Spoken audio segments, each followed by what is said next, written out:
दोस्तों, गोवा घूमने आए हैं लेकिन इस बार समंदर की लहरों से हटकर चलिए चलते हैं एक ऐसी जगह जहां मिट्टी भी महकती है और पेड़ भी कहानियां सुनाते हैं।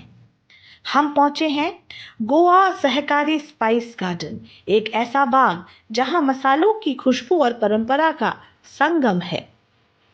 ये स्पाइस गार्डन गोवा से 30 से 40 किलोमीटर दूर पोंडा शहर में स्थित है। जैसे ही हमने एंट्री की, हमारे स्वागत में बरसाए गए फूलों की पंखुड़ियां एकदम शाही अंदाज में, और हमारी यात्रा शुरू हुई ताजगी भरे लेमन ग्रास हर्बल टी के साथ। यहाँ एंट्री टिकट महज 500 रुपये प्रति व्यक्ति है, जिसमें एक गाइडेड टूर और साथ ही साथ दोपहर का भोजन वेज नॉन वेज शामिल है। गाइड के साथ शुरू हुई हमारी अनोखी यात्रा, जहां हर पौधे हर पेड़ का अपना इतिहास और औषधीय महत्व है। यह है दालचीनी और तेजपत्ते का पेड़। इस पेड़ की छाल को सुखाकर दालचीनी मिलती है और इसके पत्ते तेजपत्ते के रूप में मसालों में भोजन में प्रयोग होते हैं। यह है जायफल जावित्री का पेड़। जायफल और जावित्री एक ही फल से निकलते हैं। जायफल फल का बीज है और जावित्री इसके बाहर की लाल झिल्ली होती है ना उपयोगी। एक ही पेड़ से दो मसाले। यह है मसालों की रानी इलायची का खुशबूदार पौधा, जो जमीन के बहुत करीब उगता है। यह है लौंग का पौधा। लौंग वास्तव में फूल की कली होती है, जिसे पूरे खिलने से पहले तोड़ा जाता है और रंग में वह शुरू में भूरा होता है। सुखाने के बाद, तेल निकालने के बाद लौंग का रंग काला हो जाता है। यात्रा आगे बढ़ती है और अब हम पहुंचते हैं दुनिया के सबसे पसंदीदा पेय सामग्री की ओर, कॉफी।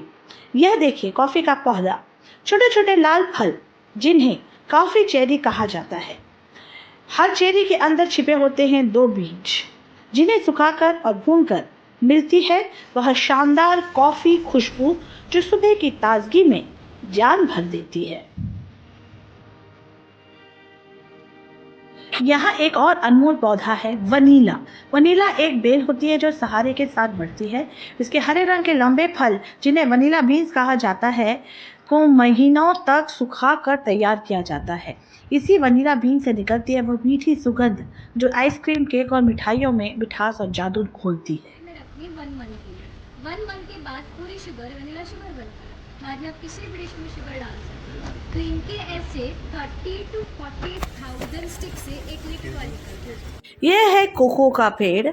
हमें गाइड ने बताया कि जब आप कोको के फल को काटेंगे तो आपको लगेगा जैसे आप भीतर से सीताफल है, सीताफल के बीज है।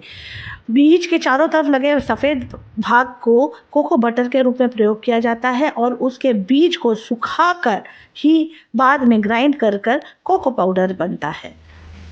जो आप मार्केट में डेयरी मिल्क वगैरह खा रहे हो, वो सिर्फ चीनी खा रहे हो। 90% शुगर होता है, 10% चॉकलेट डाली जाती है। इसलिए जो डार्क चॉकलेट आती है वो हमेशा कड़वी होती है, कि वो ओरिजिनल फॉर्म में होती है।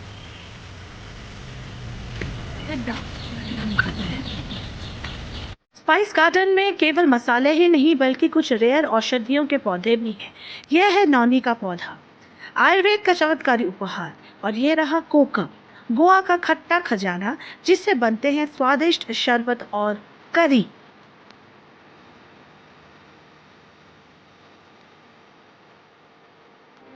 यात्रा हमारी आगे बढ़ी। हम पहुंचे काजू फेनी के प्रोसेसिंग यूनिट। यहाँ काजू के फल से फेनी बनाई जाती है, उसकी भट्टी हमने देखी।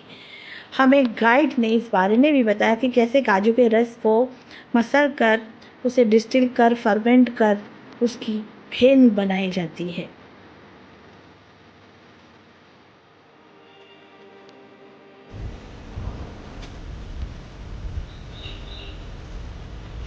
है। तो हमारी प्रोसेसिंग यूनिट है, यहाँ पर हम फेनी बनाते हैं। काजू का फल देखा है?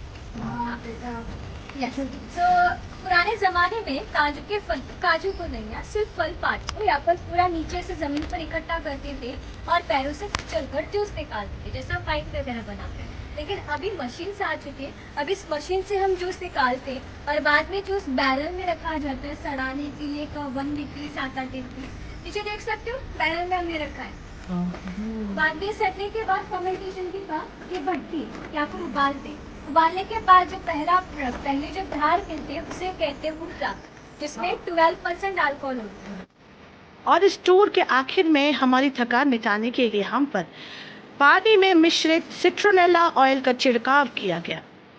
टूर के अंत में प्रस्तुत होता है गोवा की आत्मा से जुड़ा शुद्ध देसी स्वाद। मिट्टी के बर्तनों में परोसा गया भोजन, एक ऐसा भोजन जो आत्मा तक तृप्त कर दे।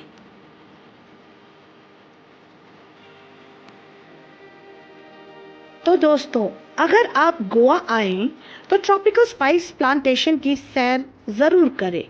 यहाँ केवल मसाले ही नहीं बल्कि प्रकृति, परंपरा और प्यार का जादू भी महकता है।